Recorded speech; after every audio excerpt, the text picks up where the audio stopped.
तो जेको फाटो के डब्ल्यूडब्ल्यूई के डेब्यू के बाद डेफिनेटली रोमन रेंस के रिटर्न का जो इंतजार है फैंस के अंदर और भी ज्यादा बढ़ गया है। लेकिन रोमन रेंस की रिटर्न होगी एक ट्विस्ट के साथ में, उसी ट्विस्ट के बारे में इस वाली वीडियो में डिस्कस करेंगे और भी तुम्हें कुछ अपडेट जानने के लिए मिलेंगी। So hello everybody and welcome back to new video में तुम्हें बहुत सारी अपडेट्स मिलने वाली हैं। लेकिन वीडियो को पहले मैं शुरू करूंगा हमारे अमेरिकन नाइटमेयर कोडी रोड्स के साथ में, बिकॉज जो कोडी रोड्स है वो रिसेंटली स्मैकडाउन में आए थे, तुमने देखा होगा। और वहां पर आके पहले सोलो का फेस करे मेन इवेंट में, अचानक से जेको फाटो का डेब्यू हो गया, उन्होंने आके सभी को डिस्ट्रॉय कर दिया। कोडी कोल का स्पेशल ट्रीटमेंट मिला, उन्हें अनाउंसर्स टेबल के ऊपर एक स्प्लैश भी मिली जेकब की तरफ से। तो हुआ कि रिसेंटली लाइव इवेंट के अंदर हमारे कोडी आए, उन्होंने कंपीट किया मैच के अंदर और मैच खत्म होने के बाद उन्होंने अपनी इंजरी अनाउंस की। यहाँ पर कोडी ने अनाउंस किया लास्ट नाइट जब स्मैकडाउन हुआ था तो उनकी जो 2 रिब्स हैं वो ब्रोक हो चुकी थी, ऐसी कुछ उन्होंने बातें रिवील की हैं। ऑफ कोर्स मेरे हिसाब से यहाँ पर पूरा केफेब वाली ये चीज़ है, स्टोरी लाइन का ही पार्ट है। वो जस्ट बताना चाह रहे हैं कि जेकब फाटो ने जो मुझ पर अटैक किया था उसका असर है मेरे पे, इसीलिए मैं बस ऐसा नहीं लाइव इवेंट में कंपीट कर ले रहा हूं, जबकि कल इतना पेटा था।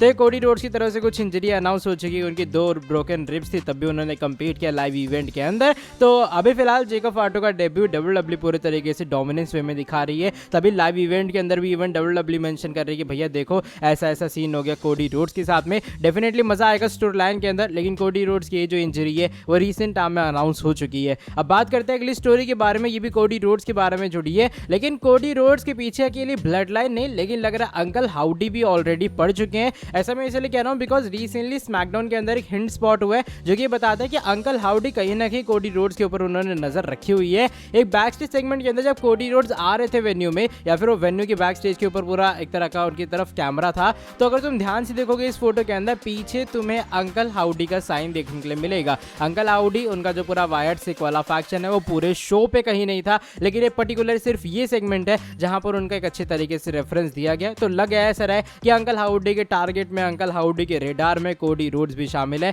अब बस देखना ही होगा कि कब वो स्नैप करेंगे, कब वो अटैक करेंगे पूरे स्मैकडाउन में। इसके अलावा वो दिखाई तो नहीं दे, लेकिन मंडे नाइट रॉ के अंदर डेफिनेटली एक बार फिर से अंकल हाउडी एंड वायर्ड सिक की अपीयरेंस होगी। इसको लेकर तुम्हारा क्या ओपिनियन है? जब कोडी रोड्स उनके टारगेट में या फिर उनके रेडार में, अपना ओपिनियन तुम लोग शेयर कर देना कमेंट सेक्शन के अंदर। बात अब हम लोग करते हैं हमारे CM Punk and Drew McIntyre के सेगमेंट के बारे में। ऑलरेडी मैंने इसको लेकर बताया था कि हो सकता है हमारे पंक मेडिकली क्लियर ना हुए हों, दैट्स व्हाई डब्ल्यूडब्ल्यू ने सेगमेंट करवा दिया ताकि वो पंक को रूल आउट कर पाए चीज़ों से। अब हुआ क्या कि रिसेंट टाइम के अंदर कुछ बातें आई हैं सामने फाइटफुल सिलेक्ट की तरफ से, और बताया जो डब्ल्यूडब्ल्यू वाले हैं ना वो इस सेगमेंट को बहुत अच्छे से पर्टिकुलर चाहते थे कि भैया कोई भी इसमें गलती ना हो, इसलिए इवन इसके कुछ रिहर्सल वगैरह भी हुए, या फिर डब्ल्यूडब्ल्यू ने इसकी अच्छे से प्रिपरेशन वगैरह करके इस सेगमेंट को पूरे तरीके से करवाया। यानी कि डब्ल्यूडब्ल्यू दूरों दूर तक सोच रही थी भाई ये सेगमेंट पूरा परफेक्ट होना चाहिए, इसमें कोई भी बॉच, इसमें कोई भी ऐसा नहीं होना चाहिए फैंस कहे भाई ये क्या होगा यार, ये तो मजा नहीं आया। तो डब्ल्यूडब्ल्यू ने उस चीज को अवॉइड करने के लिए रिहर्सल वगैरह सब चीजें करवाई Drew McIntyre and CM Punk से,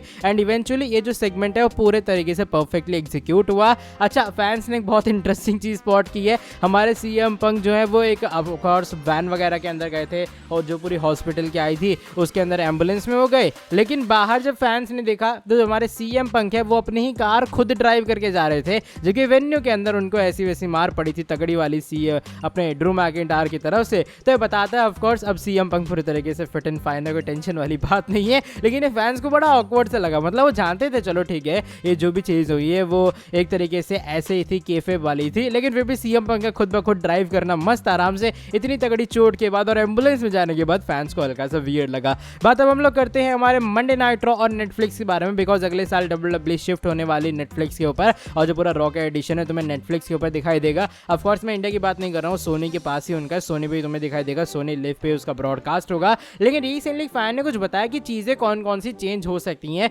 जब मंडे नाइट रॉ नेटफ्लिक्स के ऊपर मूव हो रहा है। एक जो मेजर चेंज हो सकता है वो ये कि शायद मंडे नाइट रॉ 2 घंटे का शो हो जाए, यानी कि डब्ल्यूडब्ल्यू से 3 घंटे का ना रखे, बल्कि स्मैकडाउन को ऑन दी अदर हैंड शायद डब्ल्यूडब्ल्यू 3 घंटे का शो बनाती हुई नजर आए। अगर तुम लोग नेटफ्लिक्स के प्रीमियर वाले यूजर हो, यानी कि तुमने उसका प्रीमियम ले रखा है, तो शायद तुम्हारे लिए कोई भी एज सच एडवर्टीजमेंट्स नहीं आएंगी, जो सामने वाली लाइव ऑडियंस देखते हैं वही तुम्हें देखने के लिए मिलेगा। कोई भी शायद जो पीजी की आयरा की गाइडलाइंस है वो नहीं होंगी, तुम्हें ये वर्ड नहीं बोलना है, तुम्हें वो वर्ड नहीं बोलना है, बिकॉज नेटफ्लिक्स के ऊपर काफी ज्यादा 18+ कंटेंट भी ऑलरेडी पड़ा हुआ है। काफी सारी चीजें अनसेंसर हो जाएंगी, इसका बहुत हाई चांस है। और शायद WW even Monday night raw से शिफ्ट भी होती हुई नजर आई, यानी कि वैसे मंडे नाइट रॉ है और इंडिया के अंदर ट्यूसडे को आता है, तो शायद ये डे भी चेंज होता हुआ नजर आए। अगर उस हिसाब से नेटफ्लिक्स का शेड्यूल नहीं बैठता है तो ये कुछ मेजर चेंजेस हैं जो कि तुम्हें देखने के लिए मिलेंगे जब डब्ल्यूडब्ल्यू या specially Monday night raw move करने वाला है नेटफ्लिक्स के ऊपर। अब मेरे हिसाब से चीज़ें तो कहीं ना कहीं सही ही ये थोड़ा अनसेंसर्ड और कंटेंट हो जाएगा, और ऊपर से अगर पीजीआरएफ की गाइडलाइंस नहीं रहेंगी, फैंस को भी मदद मिलने वाली है उस चीज़ से। लेट्स सी क्या होता है आने वाले टाइम में। लेकिन अभी फिलहाल ये वो कुछ अपडेट्स हैं जब रॉ नेटफ्लिक्स के ऊपर मूव करेगा। बात करते हैं अगली स्टोरी के बारे में, जो कि इस बार जुड़ी है अभी फिलहाल हमारी अपडेटेड ब्लड लाइन के बारे में, जिसमें Jacob फाटू, solo sequoia, टामा tonga and tonga लुआ है। अब देखो ये लोग आ चुके हैं। अब रिकीशी ने रिसेंट टाइम में ना ये बता दिया कि भैया सपोर्ट मेरा किस तरफ है। रिकीशी ने डाला है अपने ऑफिशियल ट्विटर अकाउंट के ऊपर एक ग्राफिक, जिसका स्क्रीनशॉट तुम लोग देख पा रहे होगे। अब इस ग्राफिक के अंदर न्यू ब्लड लाइन है, लेकिन फैंस ने एक बड़ी इंटरेस्टिंग चीज यहाँ पर स्पॉट की है कि जो भी अपने रिकीशी ने ग्राफिक सिलेक्शन की है उसमें जेकब फाटू एकदम आगे खड़े हुए हैं और पीछे सोलो, टामा और टोंगा ऐसे देखने के लिए मिल रहे हैं जैसे वो छोटे मोटे मेंबर्स हैं इस फैक्शन के। पॉल हेमन ऑफ कोर्स दुख भरी आते हैं, तुम्हें पीछे देखने के लिए मिल ही रही होगी, लेकिन फैंस के बड़ा इंटरेस्टिंग उन्हें लगा कि भाई अपने रिकीशी ने एक ऐसा ग्राफिक चूज किया है जहां पर जेकब सबसे आगे खड़े हैं। तो काफी सारे ऐसे लोगों का मानना ये कि मे बी अब जो जेकब फाटू हैं वो न्यू लीडर हैं ब्लड लाइन के, वो सोलो से भी ऊपर रहेंगे। जब रोमन आएंगे तो शायद रोमन के सामने जब सोलो आएंगे तो कहते हैं जेकब आगे आ जाएंगे, भैया मैं हूं असली लीडर। तो ऐसा कुछ सीन तुम्हें देखने के लिए मिल सकता है, यानी कि अब धीरे धीरे करके शायद स्टोरी लाइन के अंदर भी जेकब को WWE as a blood line leader showcase करने वाली है। मैंने ऑलरेडी कल बताया था कि ब्लड लाइन की कहानी में बहुत सारे ट्विस्ट हैं, और मुझे पता नहीं क्यों जेकब वाला उनमें से एक और ट्विस्ट लग रहा है जब रिसेंटली रिकीशी ने टीज कर डाला इस ग्राफिक के थ्रू। अब चलो बढ़ते हैं आज की हमारी नेक्स्ट एंड फाइनल स्टोरी की तरफ। रोमन रेंज के बारे में जुड़ी है।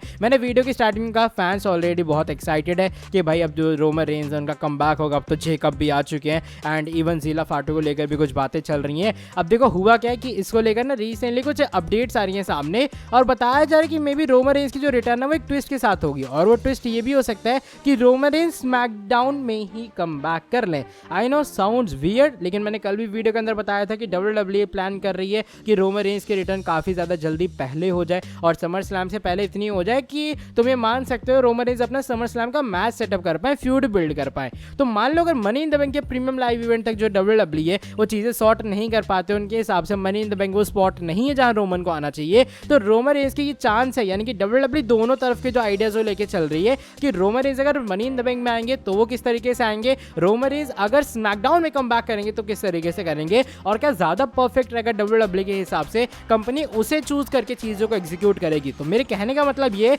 बेसिकली ट्विस्ट इस तरीके का है कि तुम लोग सिर्फ मनी इन द बैंक के अंदर चीज़ें एक्सपेक्ट मत करो। मान लो अगर Roman Reigns money in the bank में नहीं आते तब भी वो नॉर्मल स्मैकडाउन में कमबैक करेंगे, जहां पर WWE जैसे मान लो जेकब है, ठीक, जेकब का हमने सोचा कि भैया जेकब आएंगे कोई प्रीमियम लाइव इवेंट के अंदर, जबकि तो नए सुपरस्टार्स हैं, तब भी WWE ने क्या चूज किया, उन्हें रैंडम स्मैकडाउन के अंदर एक डेब्यू करवाने के लिए, जहां पर डेफिनेटली चीज़ों का सेंस बना। तो मे भी रोमन रेंज का भी ऐसा सीन हो सकता है। अब जब जेकब जो कि न्यूली डेब्यूटेड स्टार थे, रोमन रेंज तो already well established mega star है, तो शायद कंपनी इस मेथड के साथ भी जा सकती है कि क्यों ना रोमन को भी स्मैकडाउन के अंदर ही कमबैक करवाया जाए। ऑफ कोर्स ये दो आइडियाज हैं, आप देखते हैं WWE को कौन सा आइडिया पसंद आता है और किस तरीके से वो जाती है आगे मूव फॉरवर्ड। चलो by the way that is it for today video पसंद आई है तो वीडियो को नीचे लाइक कर दो, चैनल को सब्सक्राइब कर देना और बेल नोटिफिकेशन को कर देना ऑन। मैं तुमसे मिलता हूँ आके नेक्स्ट वीडियो के अंदर बहुत ज़्यादा जल्दी। Till then bye bye, take care.